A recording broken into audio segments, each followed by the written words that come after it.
Hello বন্ধুরা, welcome back to my channel texture and অ্যারোমাতে তোমাদের অনেক অনেক শুভেচ্ছা। তো আজকে একটা দারুণ রেসিপি তোমাদের সঙ্গে শেয়ার করব। অনেক পুরনো দিনের একটা রেসিপি তোমাদের সঙ্গে শেয়ার করব। তো কেমন করেছি, কী ব্যাপার, সব কিছুই তোমরা দেখতে পাবে। তোমরা অবশ্যই প্রথম থেকে শেষ পর্যন্ত ভিডিও দেখার চেষ্টা করো। আর খুবই টেস্টফুল, সত্যিই বলছি। এটা অবশ্যই একবার বাড়িতে বানাও, তাহলে বুঝতে পারবে। তো চলো শুরু করা যাক তাহলে। তো এখানে হচ্ছে আমি কড়াই বসিয়ে দিয়েছি। আমি দুটো থেকে তিনটে হচ্ছে শুকনো লঙ্কা ফোড়ন নিয়েছি, তেল দিয়ে দিয়েছি। শুকনো লঙ্কা ফোড়নটা ভেজে নিয়েছি আর পেঁয়াজের পরিমাণটা অনেকটাই নিয়েছি, তোমরা দেখতেই পাচ্ছ। আমি এখানে দুটো পেঁয়াজ নিয়েছি বড় বড় সাইজের, নিয়ে হচ্ছে ভেজে নেব ভালো করে। একদম মানে বেশি একদম কড়া ভাজবো না, জাস্ট একটু অল্প করে ভেজে নেব, যাতে মিষ্টি মিষ্টি ভাবটা থাকে, তার জন্যই।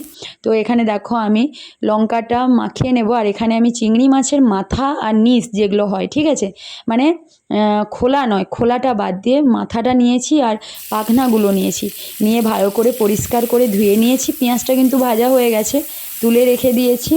আর এখানে হচ্ছে চিংড়ি মাছের যে মাথা আর নিচগুলো হয় সেটাই নিয়েছি। দারুণ খেতে, অবশ্যই একবার এইভাবে বানাও। তো সেটা পরিষ্কার করে ধুয়ে নিয়েছি, ধুয়ে হচ্ছে কড়াইতে তেল দিয়ে দিয়েছি, দিয়ে হচ্ছে একটু ভালো করে একটু ভেজে নেব, একটু লাল লাল করে ভেজে নেব। অল্প করে হচ্ছে আমি এখানে হলুদ দিয়ে দিচ্ছি পরিমাণ মতন। আর তোমরা চাইলে নুনটা এখানেও দিতে পারো, বা লঙ্কার সঙ্গে লঙ্কাটা গুঁড়ো করার সময় তোমরা নুনটা দিয়ে করতে পারো। তো আমি এখানে নুন দেইনি, আমি এখানে হলুদ গুঁড়ো দিয়েছি, দিয়ে হচ্ছে ভালো করে লাল লাল করে ভেজে নিয়েছি। তো এরপরে হচ্ছে আমি কি করছি, এখানে শিলে হচ্ছে এটা বেটে নেব, ঠিক আছে। তো দেখো সুন্দর করে লাল লাল করে ভেজে নিয়েছি, নিয়ে হচ্ছে শিলে এবার বেটে নেব।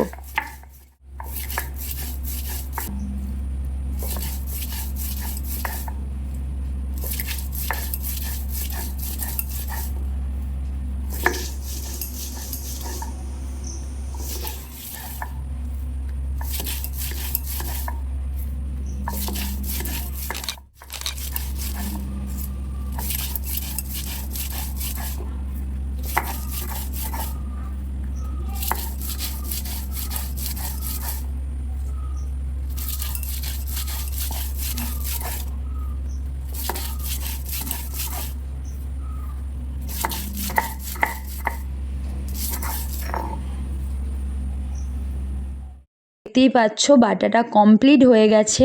আর এখানে হচ্ছে লঙ্কা আর নুন দিয়ে লঙ্কাটাকে ম্যাশ করে রেখেছি। আর পেঁয়াজটা তোমরা দেখতেই পাচ্ছ একদম কড়া ভাজিনি, অল্প করে ভেজেছি। আর ব্যাটারটা মানে যেটা পেস্ট করেছি চিংড়ি মাছে, সেটা এখানে দিয়ে এবার ভালো করে কিন্তু হাত দিয়ে মাখিয়ে নিতে হবে। তোমরা চাইলে অল্প করে সর্ষের তেলও অ্যাড করতে পারো। তো আমি আর দিচ্ছি না, কারণ অনেকটাই সর্ষের তেল দিয়ে পেঁয়াজটা ভেজেছি, এই জন্য আমি আর অ্যাড করছি না। তো দেখতেই পাচ্ছ একদম মাখা সুন্দরভাবে মাখিয়ে নিচ্ছি হাত দিয়ে। তো যদিও এটা আমার রেসিপি নয়, এটা হচ্ছে আমার বাড়ির দিদি যে তারই রেসিপি, সেই আমাকে এটা আজকে বানিয়ে খাওয়ালো। আর আমি ভাবলাম তোমাদের সঙ্গে শেয়ার করি, অনেক পুরনো দিনের একটা রেসিপি, তার জন্যই তোমাদের সঙ্গে শেয়ার করলাম। তো তোমরা দেখতেই পাচ্ছ কেমন এসছে রেসিপি। আর আমি গার্নিশ করে দিয়েছি সুন্দর করে, বেশি তেমন কিছুই করিনি, কারণ এত সুন্দর দেখতে এসছে রেসিপিটা। তো এই জন্য আর বেশি কিছু গার্নিশ করতে লাগলোই না। তো দারুণ একটা দেখতে এসছে, খেতেও অসাধারণ। আমি তো সেই সময় ও মাখাচ্ছে, তার গন্ধটা এত সুন্দর বেরোচ্ছে, কি বলবো তোমাদের আমি। তো আমিও ফার্স্ট টাইম খেয়েছি, দারুণ খেতে, অসাধারণ খেতে। তোমরা অবশ্যই এইভাবে একবার বানাও বাড়িতে, আর কেমন হয়েছে আমাকে অবশ্যই কমেন্ট বক্সে কমেন্ট করে জানাবে। তো গার্নিশ করে দিয়েছি। যদি ভালো লাগে এই রেসিপি, তাহলে লাইক করবে, শেয়ার করবে, সাবস্ক্রাইব করবে, আর পাশে থাকা বেল আইকন বাটনে ক্লিক করে নিও, তাহলে আমার ভিডিও সবার প্রথম তোমাদের কাছে পৌঁছে যাবে। চিংড়ি মাছের নিশের মাখা রেসিপি একদম অসাধারণ খেতে, সত্যিই বলছি, অবশ্যই একবার বাড়িতে ট্রাই করো।